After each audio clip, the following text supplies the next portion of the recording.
Hello everyone, Onlydraven here again, and today we're doing another tutorial in Minecraft Sky Factory 4.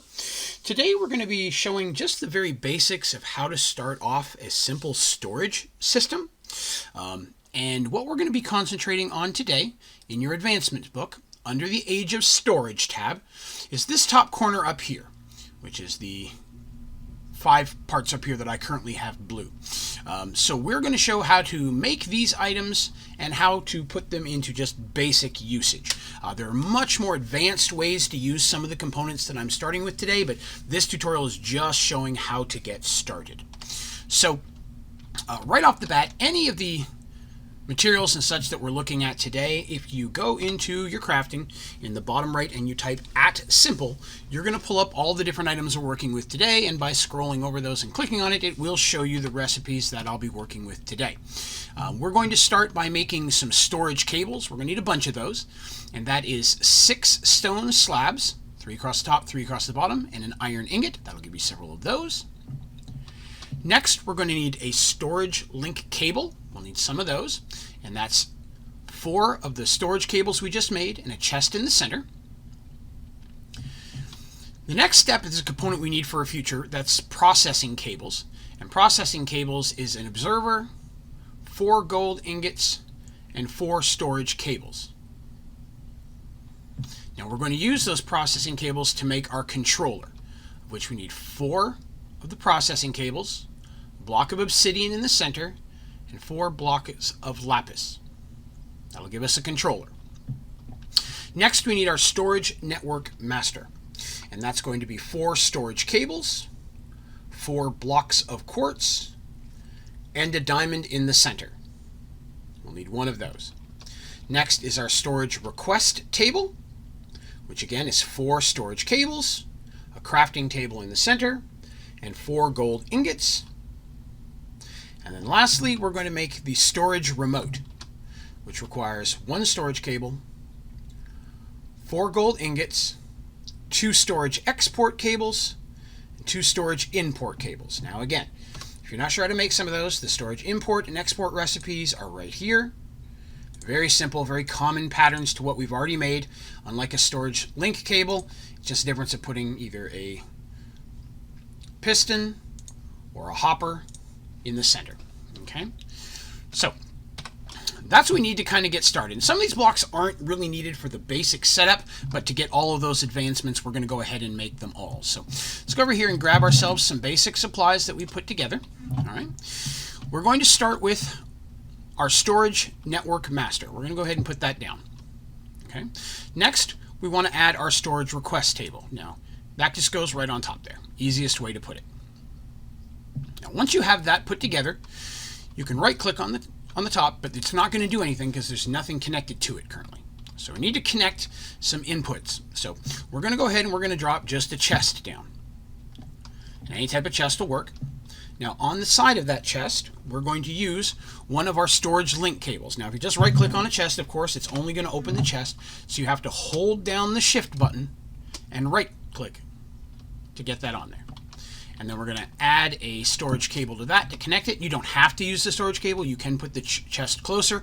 I just spaced it out so I can show you how the storage cables work themselves. And you can run those any distance.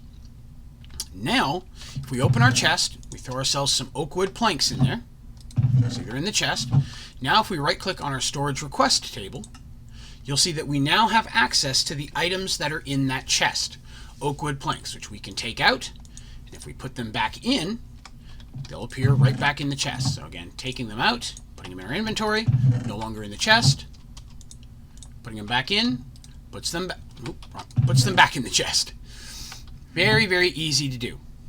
And of course, you can craft, you can do a search for certain. If you have tons of items there, you can do a search for it specifically. You could put up, for example, chest. Click on a chest.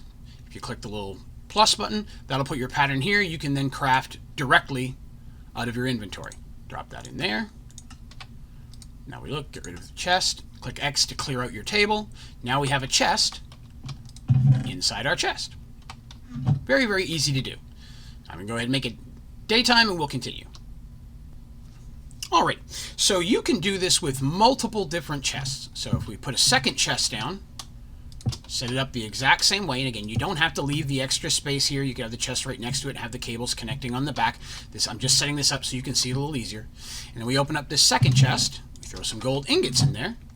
When we go back and we look at our storage request table, now we can see all of the items that we had in there.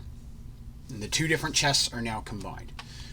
Now there's a lot more advanced ways of making sure that when you put items into your storage request table that they go to specific storage blocks. It's a little more advanced than we're going to tackle today, but we will cover that in a future video. But for right now, we're just setting up the basics. Now, the next thing we have to take care of that we're going to look at today is the controller. Now the controller itself, again, not needed for the basic storage setup, but just dropping one down or making one is going to go ahead and it's going to give you the Control Yourself achievement or advancement, which you need to unlock. So right now we've done all 4 of these just by building and putting these down. And the controller is itself a more advanced block. We're going to cover its usage in its own separate video in the future. So the very last thing we're going to look at today is going to be the storage remote. Now the storage remote is awesome. I'm not going to lie. It's very, very handy. If you just right click up in the air, up in the middle of nowhere, it doesn't do anything. But with a storage remote, if you right click on your storage network master, you can see that it will link it to that master. And now when you right click in the middle of nowhere, you have access to your entire inventory that's connected to your storage network from up to 64 blocks away. And again, you can see if we look down here, distance, it gives the coordinates of the control master that you have linked it to.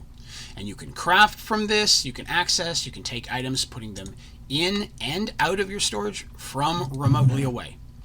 So that's a very overpowered item that's going to give you access to your entire network from up to 64 blocks. So the controller is awesome. Highly recommend carrying it with you whenever you go.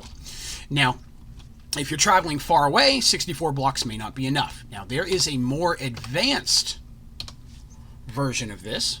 We're going to go ahead down here. We're going to click Simple again. And you can see here we have the storage remote and the simple storage remote. Simple storage remote pattern is 4 slime balls, 2 gold ingots, a network master in the center, and a glowstone. It links the exact same way, but this gives you crafting from an unlimited distance. So again, once you have these materials, upgrading from a storage remote to a simple storage remote is a phenomenal idea, because at that point you'll be able to access your storage network from pretty much anywhere that you go. So that is all the basics of setting up just a simple storage network, and more importantly, getting you the advancements in the top corner of the Age of Storage. And with that, you'll be able to really start compacting and building some more advanced storage setups down the road. We will cover those in a future video.